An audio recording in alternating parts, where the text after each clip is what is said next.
Please नाव सांगा आणि काय नेमकं. मी प्रकाश जाधव, राहणार पट्टणगोडली. मी व आमची उपरीची टीम असं असं 23 जण आम्ही इथून सोमवारी दुबईला गेलो. 4 दिवस खूप एन्जॉय केला. शनिवारी आम्ही सकाळी खरेदी केली व दुपारनंतर आमची डेझर्ट सफारी होती. डेझर्ट सफारीला जाता जाता 4 वाजता आम्हाला असं मेसेज आला की अबुधाबीच्या पुढे हल्ला झालेला आहे. मग आम्ही ड्रायव्हरला विचारलं. ड्रायव्हर म्हणला तसं काही झालेलं नाही, म्हणजे आम्हाला भीती निर्माण होऊ नये म्हणून त्यानं तसं आम्हाला काही जाणवू दिलं नाही. त्यानंतर आम्ही डेझर्ट सफारी केली.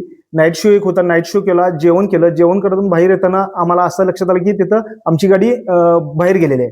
मग तो दुसऱ्या ड्रायव्हरला विचारलं. त्याने सांगितलं की लांब जुमेरला हल्ला झाला आणि तो ड्रायव्हर तिथील होता, त्यामुळे तो ड्रायव्हर परत गेलाय.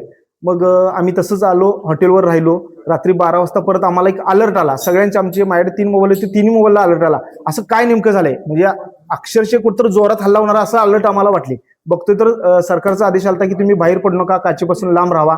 मग आम्ही झोपल्यानंतर सकाळी उठलो 7 वाजता. परत आम्हाला असं जाणवलं की कुठं हल्ला झालाय.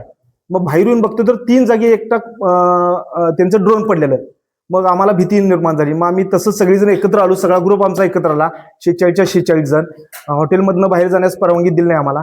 परत आम्ही 12 वाजता जेवण्यासाठी जेव्हा चाललो त्या टायमाला आमच्या नंतर एक 500 फूट अंतरावर आम्हाला एक बिल्डिंगवर ड्रोन पडलेला आणि त्याचा धुराचा साऊट पूर्ण दिसत होतं.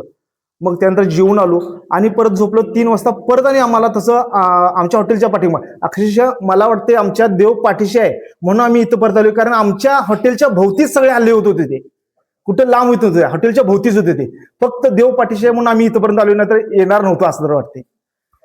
त्यानंतर आम्ही दुसऱ्या दिवशी त्या दिवशी रविवारच्या तर फ्लाईट कॅन्सल झाल्या. सोमवारी आमची फ्लाईट कॅन्सल होईल असं वाटत होतं, कारण देव आमच्या पाठीशी म्हणून आमची फ्लाईट सुदैवाने चालू होती. दुपारी आम्ही दुबईतून अबुधाबीला आलो. फ्लाईट होती 2:20ला. 2:20ला फ्लाईटमध्ये बसलो. 3:20ला फ्लाईट उड्डाण झाली. त्यावेळी आम्ही सुटकेचा निश्वास घेतला. सगळ्यांनी टाळ्या वाजवल्या आणि भारतात आल्यानंतर 100% आम्ही सुटकेचा निश्वास घेतला.